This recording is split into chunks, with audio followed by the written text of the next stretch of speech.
சரி அன்னைக்கும் மனசு வந்துட்டா மனசு ரொம்ப வருத்தப்படுறா.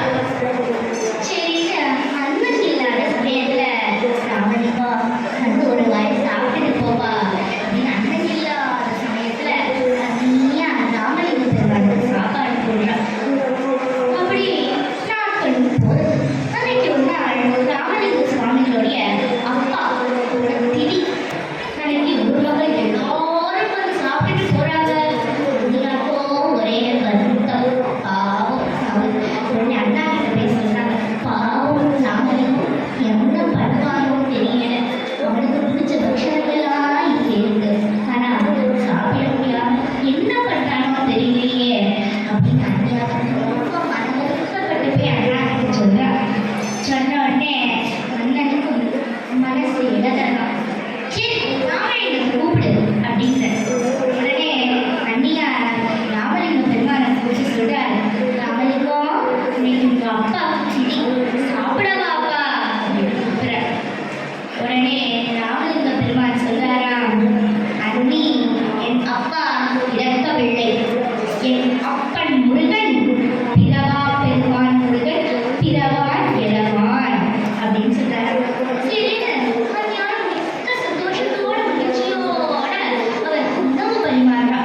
உணவு பரிமாறிட்டே சொல்றா, ராமலிங்கம் அண்ணா சொல் பேச்சு கேட்டு படிப்பா, கொஞ்சம் நல்லா படிச்சா வீட்டிலேயே இருக்கிறாங்க, நல்லா படிப்பா அப்படின்றாரா.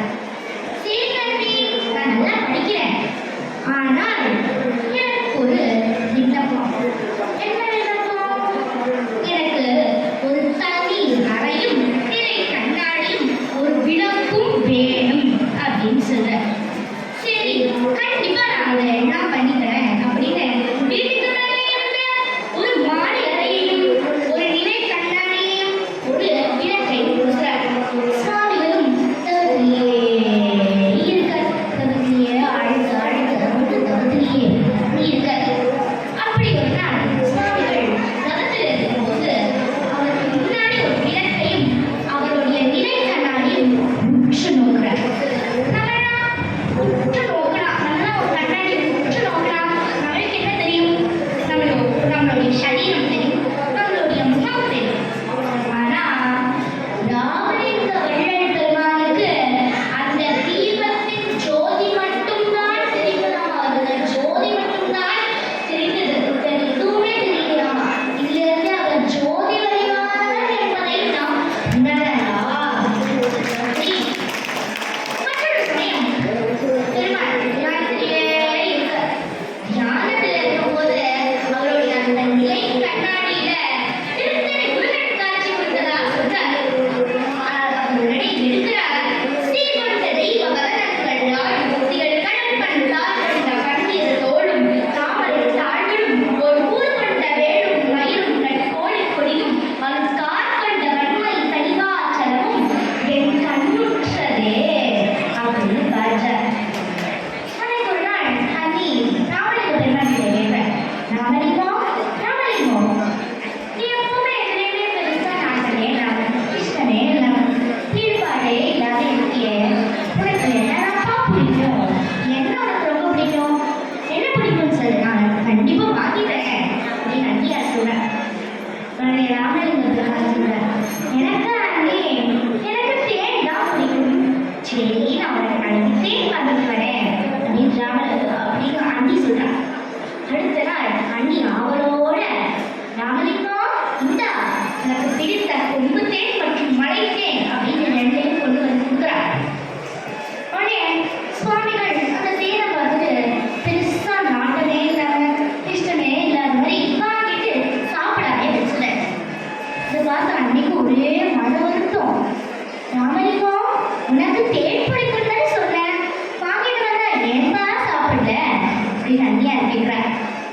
உடனே ராமலிங்க பெருமான் சொல்றாராம், அண்ணியாரே நான் கேட்டது கொம்பு தேனையோ மலை தேனையோ இல்லை, நான் குறித்தது திருவாசகம் என்னும் தேனை பற்றி அப்படிங்கிறாரா. ராமலிங்க சுவாமிக்கு திருவாசகம்னா ரொம்ப இஷ்டம். எந்த திருவாசகம் கேட்டாலும் அப்படியே மெல்மறந்து அப்படியே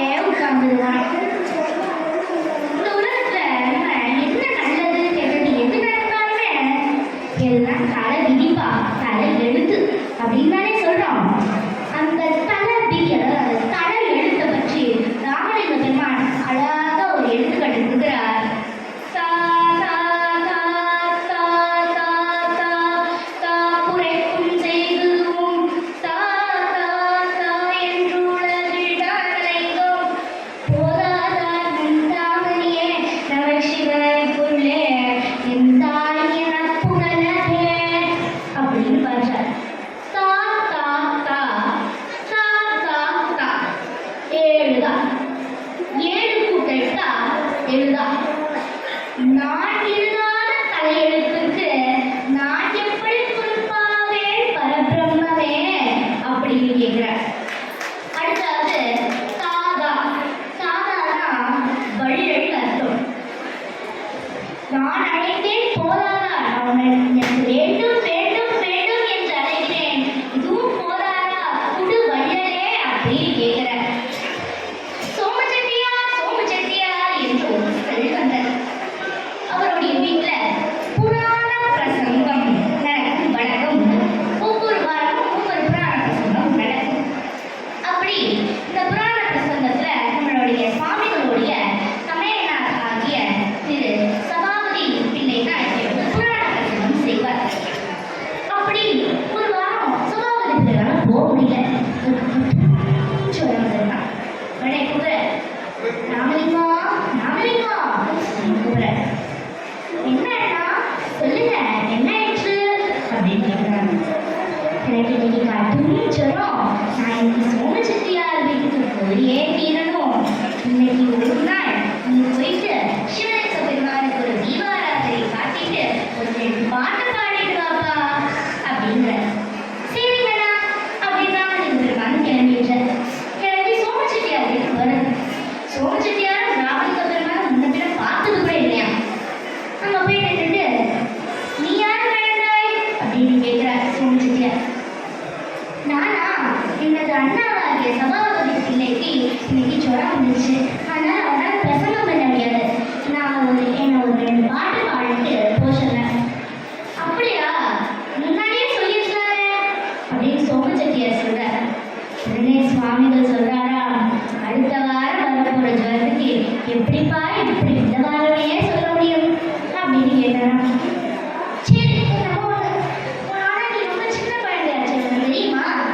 சரி, அந்த தீபாராதனையை காட்டிட்டு ஒரு 2 பாட்டை பாடுப்பா அப்படிங்கிற. சரினும் சுவாமிகளும் தீபாராதனையை காட்டிட்டு பேச ஆரம்பிச்சாரோ இல்லையோ, கத்தி போட்டார வார்த்தைகளை. பேசுறார் பேசுறார் பேசுறார். வந்த மக்கள் எல்லாம் மெய்மறந்து போய் பார்த்தார்கள். அப்படியே உள்ள உருகி உருகி உருகி உருகி அப்படியே மெய்மறந்து பார்த்துட்டே இருக்கார்கள். பிரசங்கமும் பொழுது பொழுது பொழுது பொழுது பார்த்தா 6 மணி நேரமா சுவாமிகள் தொடர்ந்து உபன்யாசம் பண்ணிட்டே இருந்திருக்கார். அப்படி வந்த மக்களும் தட்சணைகளையும் காணிக்கைகளையும் அழுகி கட்டிட்டாங்களாம். சரிங்க, சோமச்செட்டியார் எல்லாத்தையும் சேர்த்து ராமலிங்க பெருமானுக்கு கொடுக்குறார். ராமலிங்க பெருமான் போகிற வழியில இதை தூக்கி கிணறு போல கீழ் போட்டுட்டாராம்.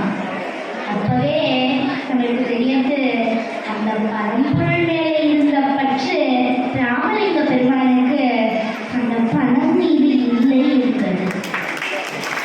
அப்படி நாட்களும் போகும். அப்படியே நாட்களும் போக போக போக போக சித்தர்கள்ல நிறைய வகைகள் இருக்கு. நவகோடி சித்தர்கள், நானான சித்தர்கள், ஞான சித்தர்கள், புத்த சித்தர்கள், பொத்தான சித்தர்கள், ஜீவன் முத்த சித்தர்கள், ஜீவன் முத்தான சித்தர்கள், ஒரு பெரிய லிஸ்டே ஒன்று இருக்கு. இப்படி சித்தர்கள்னா 8 சில அஷ்டமா சித்திகளையும் பெற்றவர்கள் தான் இந்த சித்தர்கள். அஷ்டமா சித்தினா அனிமா, மகிமா, கரிமா, கரிமா, பிராப்தி, பிரகாமியம், ஈஷத்துவம், வசித்துவம். அனிமானா அனுபோல நம்ம உடம்பு குறிக்கிறது. மகிமானா உடம்பு நல்லா பெருசா இருக்கிறது. கரிமானா உடம்ப கனமா, கரிமானா உடம்ப அது போல லேசா இருக்கிறது. பிராப்தினா விருப்பப்படி செல்வது. பிரகாமியம்னா எந்த வேணாலும்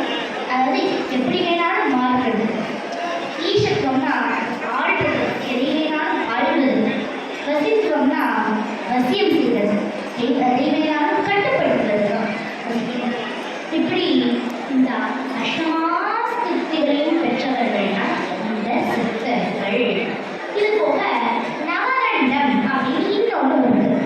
நவகண்டம்னா உடலை பிரித்துதவம் செய்வார்கள். இதுல ராமலிங்க வள்ளல் பெருமான் மிகவும் பெயர்ச்சி பெற்றவர். ஒரு முறை நம்ம ராமலிங்க வள்ளல் பெருமானார் அந்த ஒரு குகைக்குள்ள நடந்து போயிட்டே இருக்கார். அவர் போகிற பாதையில ஒரு சிலர் தொடர்ந்து நடந்துட்டே இருந்தார். அவருக்கு பின்னாடி தொடர்ந்து நடந்துட்டே இருந்தார். அவர்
மூழ்கி மூழ்கி மூழ்கி அந்த அருட்பெரும் ஜோதி ஆண்டவரை நினைந்து நினைந்து உணர்ந்து உணர்ந்து நெகிழ்ந்து நெகிழ்ந்து அன்பே நிறைந்து நிறைந்து ஊற்றெடும் கண்ணீர் அதனால் உடம்பு நனைந்து நனைந்து அருளமுதே நன்னிதியே ஞான நட தரசே எண்முரிமை நாயகனே என்று வரைந்து வரைந்து ஏற்றுதும் நாம் பொம்மன் உலகியறி மரணமில்லா பெருவாழ்வில் வாழ்ந்திடலாம் கண்டீர் புனைந்துரையேன் பொய்ப்புகளை சத்தியம் சொல்கின்றேன் பொற்சபையில் சுற்சபையில் புகுள் தருணம் இதுவே பொற்சபையில் சுற்சபையில் புகுள் தருணம் இதுவே தன்னுடைய பக்தர்கள்கிட்ட சொல்லிட்டு நான் இனி சில காலத்துக்கு உங்கள் கண்ணில் புலப்பட மாட்டேன் அப்படின்னு அந்த சித்திவளார திருமாளிகையில் தை திங்கள் 19ஆம் நாள் ஸ்ரீமுக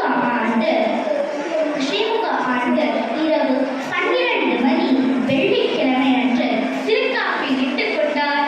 அருட்பெரும் ஜோதியுடன் இரண்டர கலந்தார் நம்ம ராமலிங்க வள்ளல் பெருமானார். இப்படி நாம் அனைவரும் அவர்களுடைய திருவருட்பாவை படிக்க வேண்டும். ஜாதி மதம் வேறுபாட்டை அகற்ற வேண்டும். மக்கள் எல்லோரும் ஒற்றுமையுடன் வாழ வேண்டும். ஜீவகாருண்யத்தை கடைபிடிக்கவே வேண்டும். பிறருக்கு வரும் இன்னல்களை தடுக்கவே வேண்டும். ஒழுக்கத்துடன் வாழ வேண்டும். உருவாய் அருவாய் உலகாய் இலகாய் மறுவாய் மலராய் மணியாய் ஒளியாய் கருவாய் உயிராய் ரவியாய் இனியாய் குருவாய் வருவாய் அருள்வாய் உடனே குருவாய் வருவாய் அருள்வாய் உடனே குருவாய் வருவாய் அருள்வாய் உடனே இனியது கேட்கும் தனிநடுவே இறுதியில் ஏகாந்தம் இனிது அதென்னும் இனியது ஆதியை தொழுதல் அதென்னும் இனிது அறிவினச் சேர்த்தல் அதென்னும் இனிது அறிவுள்ளாரை கனவிலும் நினைவிலும் காண்பது தானே. இது அனைத்திலும் இனிது வள்ளலார் பேரவையில் உங்கள் அனைவரும் வள்ளலாரை பற்றி பேசுவது தானே. நன்றி, வணக்கம்.